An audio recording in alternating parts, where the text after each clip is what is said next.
एक बड़ी खबर आपको बता दें, अमेरिका ईरान की बातचीत जो है वो फेल हो चुकी है। बातचीत फेल होते ही हॉर्मूज फिर से एक बार बंद होने की खबर सामने आई और हॉर्मूज से अब पाकिस्तानी जहाज जो है उसे खदेड़ा गया है। आपको बता दें, अब एक बार फिर से दुनिया में तेल की आफत बढ़ सकती है। बड़ी खबर हम आपको बता रहे हैं। जिस तरीके से इस्लामाबाद टॉक्स में जो काफी ट्रेंड कर रहा था, इस्लामाबाद में बातचीत होने वाली, और इस बातचीत का कोई नतीजा निकला नहीं, बेनतीजा निकली। और क्योंकि शांति दूत बनकर यहां पर पाकिस्तान आ गया है तो शायद वहां पर यह दाल गली नहीं, ईरान और अमेरिका के बीच बातचीत हो नहीं पाई, फिर कॉन्फ्लिक्ट्स हुए और उसके बाद खबर ये आ रही है कि स्ट्रेट ऑफ हॉर्मूज को लेकर कि एक बार फिर से तेल की आफत दुनिया एक बार फिर से देखने वाली है। क्योंकि सबको ये लगा सीज फायर हो गया है, शायद बात हो जाएगी तो फिर ये युद्ध खत्म हो जाएगा, लेकिन युद्ध जो है वो असली अब भी शायद बाकी है। बातचीत करेंगे हमारे साथ सोनम है। सोनम, स्ट्रेट ऑफ हॉर्मूज एक बार फिर से ट्रेंड कर गया, इसको ही खत्म करने के लिए लड़ाई चल रही थी, लेकिन ये लड़ाई अब और बड़ी होने वाली, दुनिया शायद एक बहुत बड़ा युद्ध देख सकती है आने वाले दिनों में। क्या लगता है? बिल्कुल, यहाँ पर ऋतिक जो बड़ी खबर निकलकर सामने आ रही है वो हॉर्मुज से है, जहाँ एक बार फिर से जो है खलबली देखने को मिली है। अमेरिका ईरान के बीच जो शांति वार्ता विफल हुई, उसके बाद यहाँ पर अब जो फारस की खाड़ी में प्रवेश करने का जो प्रयास कर रहे थे दो टैंकर्स, उन पर यहाँ पर उन्होंने अंतिम समय में यू टर्न लिया गया। हालांकि इसके पीछे जो कारण है वो नहीं अभी सामने आए हैं, लेकिन जो इनिशियल रिपोर्ट्स हैं उसमें ये दावा किया जा रहा है, मनी कंट्रोल के मुताबिक शिप ट्रैकिंग डेटा पर देर रात ओमान की खाड़ी से 3 विशाल कच्चे तेल के जो जहाज हैं हॉर्मुज के यहाँ पर संकरे जलमार्ग की ओर बढ़े। और यहाँ पर खबर आई कि ईरान के जो लारक द्वीप हैं इसके पास पहुंचने पर 2 जहाजों ने अपनी यात्रा रद्द कर दी। इनमें जो है इराक जाने वाला एगियस फेनोरियस था, जो कि ग्रीस की ईस्टर्न मेडिटेरियन मैरीटाइम द्वारा प्रबंधित है, और वहीं शालामार जो है वो यूएई के दास द्वीप जाने वाला पाकिस्तान नेशनल शिपिंग कॉर्पोरेशन के स्वामित्व वाला है। तो यहाँ पर कहा जा रहा है कि पाकिस्तानी जहाज ने यू टर्न लिया है। हालांकि इसके पीछे जो कारण है वो अभी नहीं बताए गए हैं, लेकिन आप ये देखिए कि जब वहां पर वार्ता चल रही थी पाकिस्तान में, जब अमेरिका और ईरान के जो रिप्रेजेंटेटिव्स थे वो वहां बैठकर बातचीत कर रहे थे, तब जो उसका बेनतीजा जो यहाँ पर जो बातचीत है वो निकली। और इसी बीच हमने देखा कि यहाँ पर पाकिस्तान ने जो है एक तरफ तो ईरान अमेरिका के बीच जो यहाँ पर कोशिशें कर रहा था कि मीडिएशन करवाए, लेकिन उसकी जो कोशिशें थी वो नाकाम रही।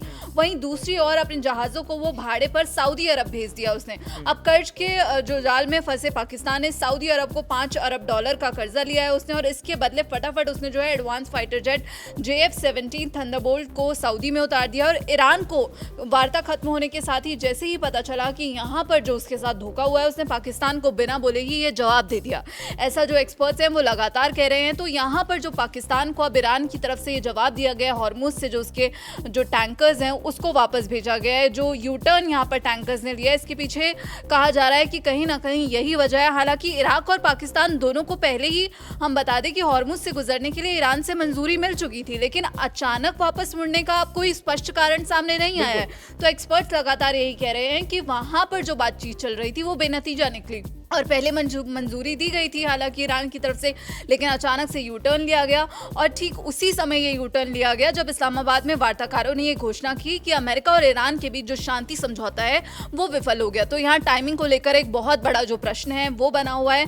वहीं तीसरे जहाज की बात करें जो मोम्बासा बी है, उसको कैसे एंट्री मिली, जहाँ 2 जहाजों ने वापसी की। वहीं जो तीसरा सुपर टैंकर है मोम्बासा बी, जिसका पुराना नाम फ्रंटफोर्ट था, लारक और केशम द्वीपों के बीच से होकर सफलतापूर्वक फारस की खाड़ी में उसने प्रवेश किया। और आपको बता दें ये जो मार्ग है वो ईरान द्वारा अनुमोदित है। वर्तमान में ये जहाज अपनी अंतिम मंजिल का कोई स्पष्ट संकेत नहीं दे रहा है। इस जहाज का जो अभी प्रबंधन है वो दक्षिण कोरिया स्थित सिनोकोर मैरीटाइम द्वारा किया जाता है। और यहाँ पर अब जो हॉर्मुज बंद होने से दुनिया पर क्या असर पड़ रहा है, क्योंकि जो तेल की कीमतें हैं वो हमने देखा कि जब हॉर्मुज जंग का अखाड़ा बना हुआ था तो बहुत ज्यादा बढ़ गई थी, क्योंकि वहां से जो है 20 से 30% जो पूरी दुनिया का जो तेल ट्रांजिट है वो वहां से गुजरता है। और ये हॉर्मुज जो है बड़े जो महत्वपूर्ण ऊर्जा मार्ग हैं उनमें से एक है।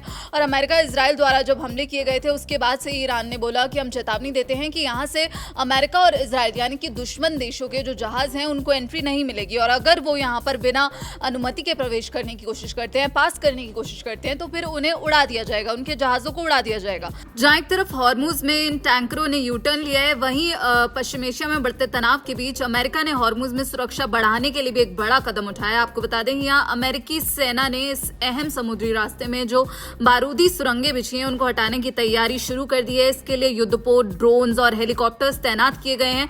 अमेरिकी सेंट्रल कमांड सेंटकॉम के तहत 2 गाइडेड मिसाइल विध्वंसक युद्धपोत इस ऑपरेशन में शामिल हैं और इनका जो मुख्य काम है वो समुद्र में छिपी जो बारूदी सुरंगें हैं उनका पता लगाना है और उन्हें नष्ट करना है। इसी के साथ जेडी वेंस का बयान भी सामने आया। जेडी वेंस ने सीधे तौर पर कहा कि सीजफायर वार्ता नाकाम होने का सबसे ज्यादा नुकसान ईरान को होगा।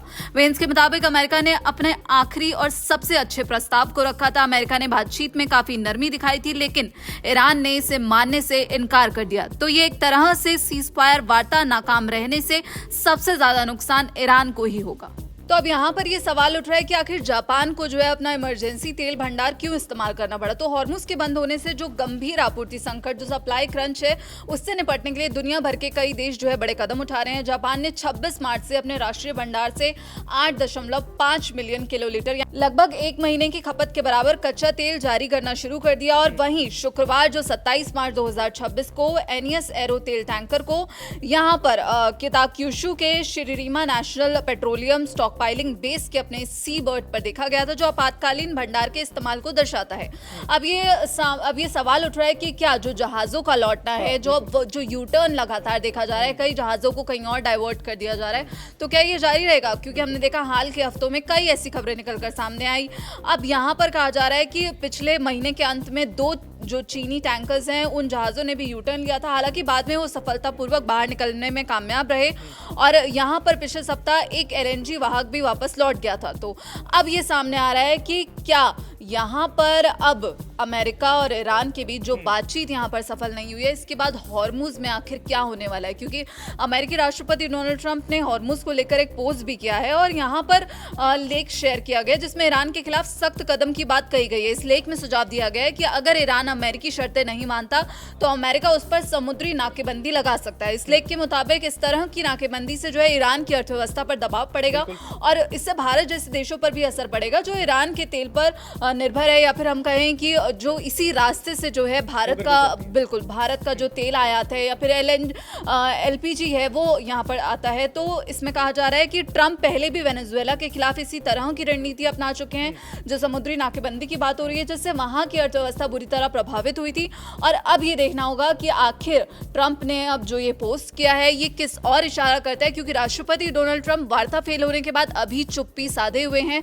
तो अब ये देखना होगा कि आखिर ट्रंप के दिमाग में चल क्या रहा है। क्या अब ये एक और बड़ा जो युद्ध है उससे पहले की शांति है, ये तो आने वाला वक्त ही बताएगा। बिल्कुल, देखिए जिस तरीके से ट्रंप ने इस वक्त चुप्पी साध रखी है, लेकिन सवाल ये कि क्या ट्रंप आगे भी चुप रहेंगे या फिर कोई प्लान जो है उनके माइंड में रेडी हो रहा है। क्योंकि जिस तरीके से ये बातचीत जो है ये फेल हो गई, शांति वार्ता फेल हुई पाकिस्तान में, अब सवाल ये है कि अगला कदम अमेरिका या फिर ईरान की तरफ से सबसे पहले कौन लेगा।